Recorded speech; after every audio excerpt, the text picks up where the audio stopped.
growing up skateboarding, making ramps, and that kind of DIY style is I think where it started.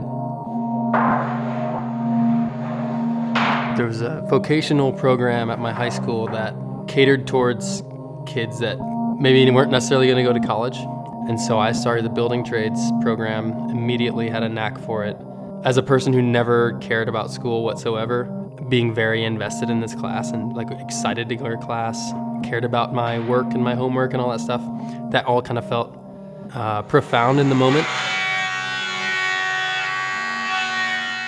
I discovered a luthier school.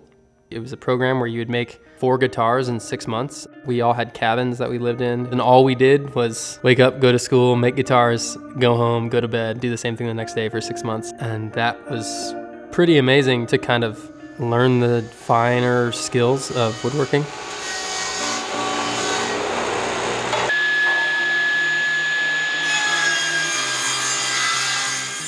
So I graduated and moved to Austin, Texas in 2013 and worked for a guitar company there. Did that for about a year. Worked for a music shop doing repairs for about a year. And I was like, man, is this really it?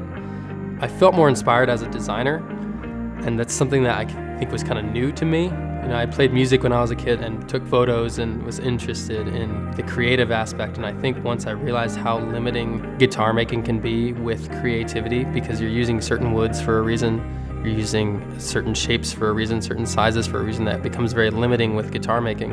So I was kind of exploring other avenues of, you know, this is something I really want to do, work with my hands, create beautiful things.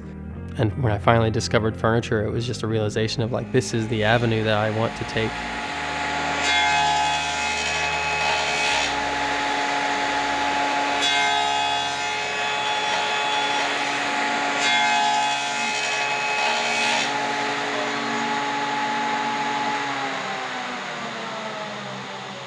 I ended up moving to Nashville, Tennessee.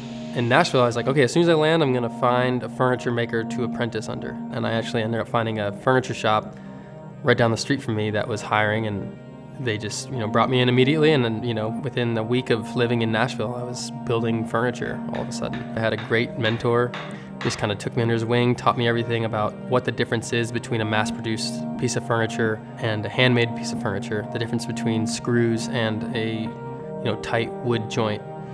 I immediately immersed myself in designing. I just, at the end of every day of work, go home and try to design furniture.